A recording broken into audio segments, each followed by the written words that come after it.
بسم الله الرحمن الرحیم. شروع کوم د ډیر زیات بخونکي او د ډیر زیات مهربان رب په نوم باندې. زه ګواهي ورکوم د دې خبرې چې د الله پاک نه علاوه د عبادت لایق بل څوک نشته او نبی کریم علیه الصلاة والسلام د الله پاک بنده او د الله پاک رسول دی. محترم مسلمانانو، تاسو په دې وخت کې ګورئ وظایف کې دنیا چینل او زه تاسو سره مخاطب یم یو نوې وظیفې سره. محترم مسلمانانو، د جمعې مبارکه شپه ده او د جمعې په شپه باندې څوک دغه 2 سورتونه ووایي، انشاءالله العزیز الله پاک به هر قسم ارمان پوره کوي. الله پاک به هر قسم حاجت دا پوره کوي. استاد محترم دا ویلي دي چې کوم سړی دا 2 سورتونه ووایي الله پاک به د دې بنده حاجت خامخا پوره کوي. د بنده حاجت به خامخا پوره کوي.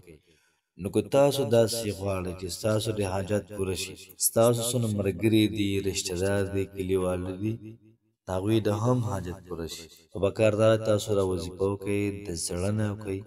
انشاءالله العزیز تاسو صرف 3 ورځې یا انتهایی کو ډېرې ورځې یاد وکړئ نو 7 ورځې تاسو د عمل وکئ. الله پاک ستاسو هر قسمه مسله دا به ختمه کړي. که ستاسو مسله د کاروبار وي، کاروبار هم چلیږي نه، کاروبار په ټپه روان دی، انشاءالله العزیز الله پاک به د دې وظیفې په برکت باندې ستا کاروبار کې جان پیدا کړي او کاروبار به هټ ټیټ روان وي. دغه رنګ محترمو د رشتې مسله ده او رشته میلاویږي نه، همدا وظیفه وکئ. رشتې محترمو ستاسو خپله به راځي، دومره رشتې به راشي دومره چې تاسو به حیران نشئ. که تاسو جنکو په ورکړه کې دغه رنګې هلکانو له نورې ښځې کوئ، انشاءالله العزیز ډېر زیات پاورفل او ډېر زیات بهترین عمل دی. محترمو کوشش وکئ چې وظیفه وکئ او وظیفې باندې حد وکئ. حد ځکه بعض وخت کې حد داسې وي که نه چې یو څیز چې څومره ډېر من کوو څومره ډېر من کوو، یو صرف هغه سر برابرول دي نه، داسې وظیفه وکړه چې ته په الله قبول کړي. ته چې کوم وخت کې وظیفه کوې کیدای شي په دې ټایم کې نور هم ډېر خلک وظیفه کوي. د دنیا جنکۍ دا وظیفه کوي، د دنیا هلکان دا وظیفه کوي، سړي دا وظیفه کوي. الله پاک د بره نه ګوري چا وظیفه ډېره مزېداره ده. څوک یې ډېر زیات په نوې طریقې سره کوي، په ناشنا طریقې سره کوي. زما د خوشحالولو دپاره څوک ډېر زیات په بهترین طریقې باندې کوي.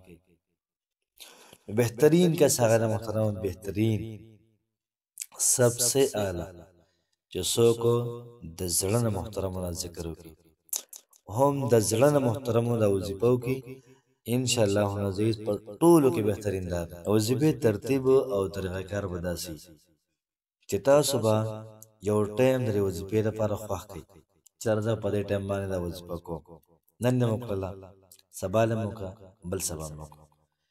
انشاءالله العزیز په 7 ورځو کې به دننه ستا حاجت دا محترم پوره وي. نو چې نن د کوم ټایم خوښ کوو نو سبا هم دغه ټایم، بله ورځ هم دغه ټایم، ورپسې بله ورځ هم دغه ټایم به چینج کړی نه یو خبره. او د جمعې مبارکه شپه ده، په دې شپه چې وشي محترمو ډېر زیات ثواب لري، دومره ثواب لري دومره چې تاسو به هم ته حیرانه شئ. دومره زر اثر کوونکې ده چې انسانانو ته محترمو بلکل دا ګوته به خوله شي، دومره ناشنا حساب کتاب دی. ترتیب او طریقه کار به داسې وي چې تاسو به 71 پیرې، مطلب 80 پیرې، 80 پیرې به تاسو درود ابراهیم ووایئ. کوم چې د مانځه درود شریف دی په قراره به کښېني، او 71 پیرې به تاسو درود ابراهیم ووایئ. اللهم صل علی محمد وعلى آل محمد كما صليت على إبراهيم وعلى آل إبراهيم إنك حميد مجيد. اللهم بارك على محمد وعلى آل محمد كما باركت على إبراهيم وعلى آل إبراهيم إنك حميد مجيد. نبوي يو أو يا بيري خفق العرب وربسي بتاعت سورة الفتح وي إنا فتحنا لك فتحا مبينا.